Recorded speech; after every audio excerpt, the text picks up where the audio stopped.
I just got out of the Reincarnated as a slime movie, so let's talk about it. Probably don't need to say this, but spoilers, that's okay, that like button, come back later. So, I kinda have some mixed feelings with this film. I'm not saying it's a bad film or anything, far from it. It's just, the film left me with some really big questions about how things went down. My favorite character in the film has to be Hero.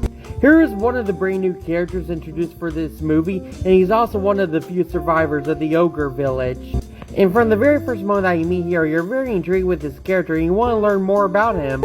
So yeah, this movie has a lot of problems, mainly with its pacing.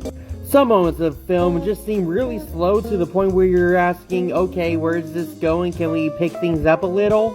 But there are also other times in the film where it's like, oh my god, things are going way too fast, slow down, slow down. The pacing in this film just changes so much, it doesn't really know on it whether it should be fast or slow. Also, there were a lot of weird decisions in this film. Like, throughout the entire movie, this guy here has been being teased to be the main villain of the whole movie. But in actuality, it's this guy right here. So when this dude appears in the climax right out of nowhere, revealing that he is evil and actually a demon, literally under a minute when he reveals he's a demon, Raga unalives the dude. You could literally cut out all of his scenes and you would miss nothing in the film. Also, there was another weird moment when this guy here was gonna blow himself up along with the whole country, and to resolve the whole matter, Rimuru decides to use Beelzebub and just eat the dude. Now, the question I'm just asking is, why couldn't Rimuru just do that before when he found out that this dude was behind everything before? All Rimuru had to do was just spam Beelzebub and this movie would be over in about, I don't know, 45 minutes to an hour. But the number one problem I had with this film was how there were no consequences. In the movie, Hero took a cursed orb trying to save Toa from some curse, only to turn into a berserk monster, so he decided to sacrifice himself so he couldn't hurt anybody that he cares about. And honestly, yeah, it's a pretty sad moment.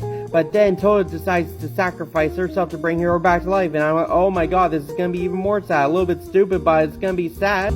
But to make things even more ridiculous, Toa is saved by the demon Violet, and she's like, yeah, no, I have my fun, so go ahead, have a good life.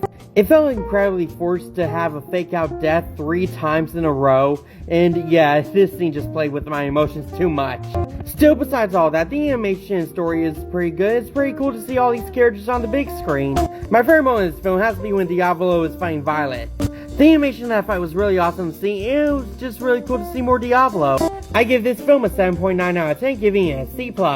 And with that review, go down to the comments, tell me what you thought of this movie, share this video with all your friends, and click that link follow button to get the thought my latest content. See ya!